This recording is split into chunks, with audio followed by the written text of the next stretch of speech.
All right, good afternoon, brothers and sisters. The topic says it's all global health, climate change, and environment, and there's very intimate link between the three of them. Especially when we look at global health as also talking about global environmental health, because if the planet is sick, then of course the citizens, those who live on the planet, both human and other beings, would have a very tough time surviving on it. So we look at this topic in a very interconnected way, look at ecological systems, and then the well-being of all the beings who live on the planet.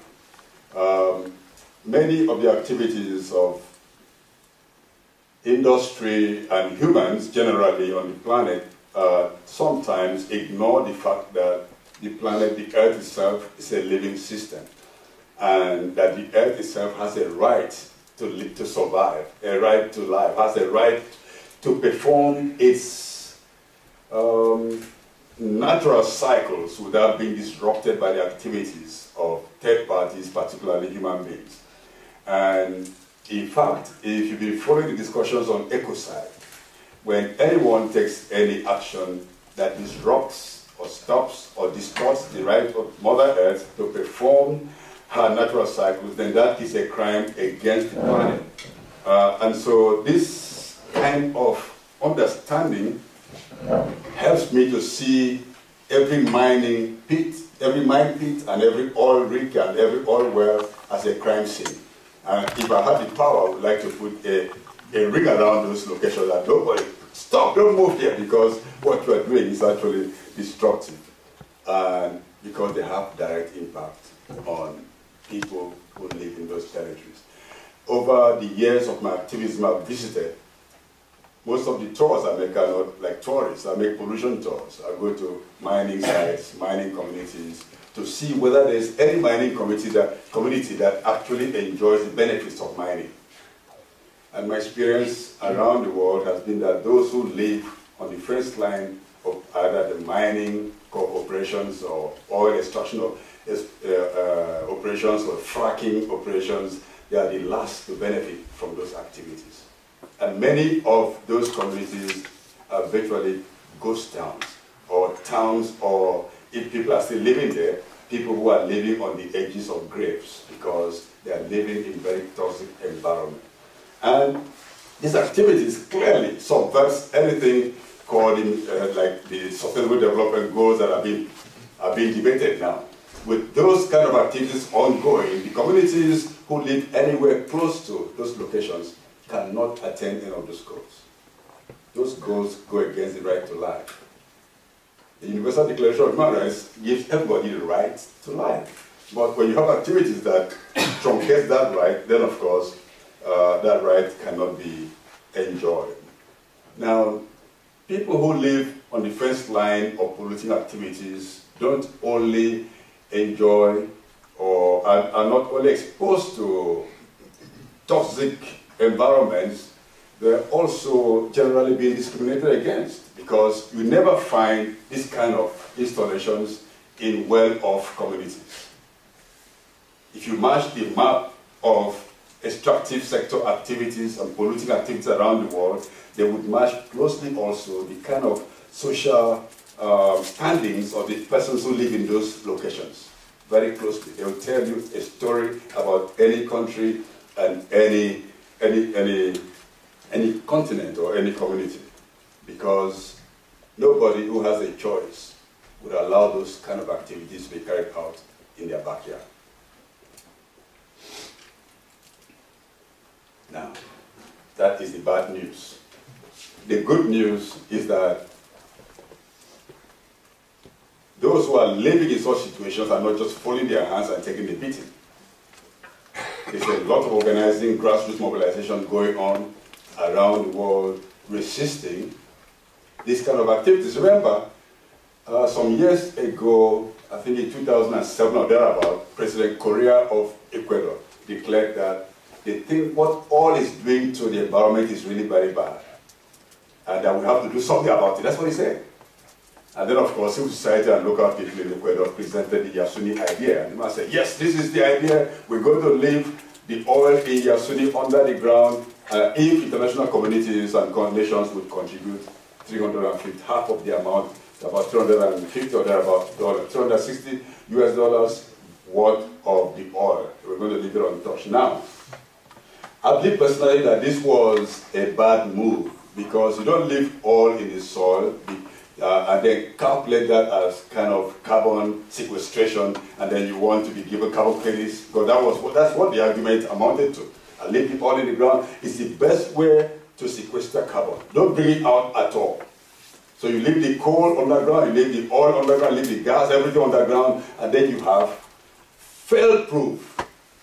Because all the carbon capture and sequestration strategies scientists and engineers are devising would not work as well as the one that is simply to leave that stuff where it belongs. So now, after some years, the president of Ecuador has gone against that. I said, okay, we can go to Yasuni and drill the oil. And now there are people, citizens living there who have chosen to remain uncontacted. And again, that is a biodiversity hotspot in the Amazon.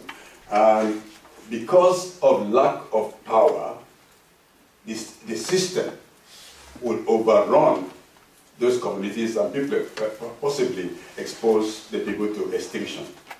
Now, in Nigeria, which is my country, in 1993, the Ogoni people declared that all the oil in their ground, their territory, must be left untouched by Shell. And they expelled Shell from the territory.